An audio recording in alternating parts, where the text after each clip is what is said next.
Hello students, I hope you all are doing well. Today we are going to start a new topic which is understanding elementary shape. In this chapter we are going to learn about measuring line segments, comparison by observations, comparison by tracing, comparison by ruler and divider, then angles and shapes. First we have introduction. All the shapes we see around us are formed using curves or lines. We can see corners, edges, planes, open curves and closed curves in our surroundings. We organize them into line segments, angles, triangles, polygons and circles. We find that they have different sizes and measures.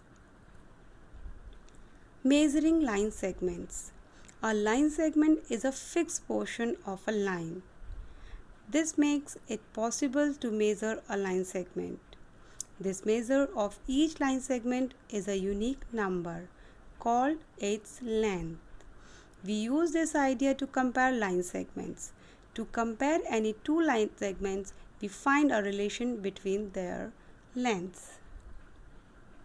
Comparison by observations. So if you have two line segment and you want to compare after seeing that, so it is quite easy to tell here A and B which is longer.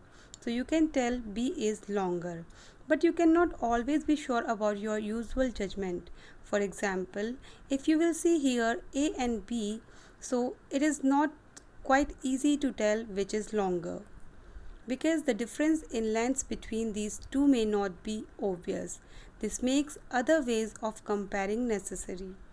In this adjacent figure, AB and PQ have the same lengths. This is not quite obvious. So we need better method to comparing line segments. Comparison by tracing. To compare AB and CD, we use a tracing paper. Trace CD and place the traced segment on AB. Can you decide now which one among AB and CD is longer? The method depends upon the accuracy in tracing the line segment. Moreover, if you want to compare with another length, you have to trace another line segment. This is difficult and you cannot trace the lengths.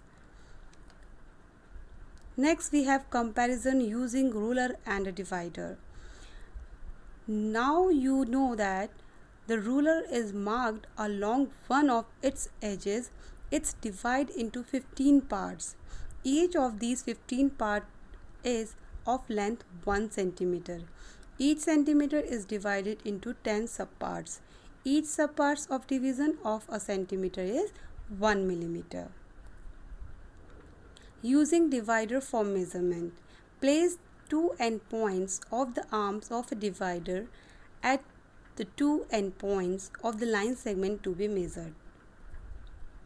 Then, without disturbing the divider, place it on the ruler with one of its arms at the 0 mark of the ruler.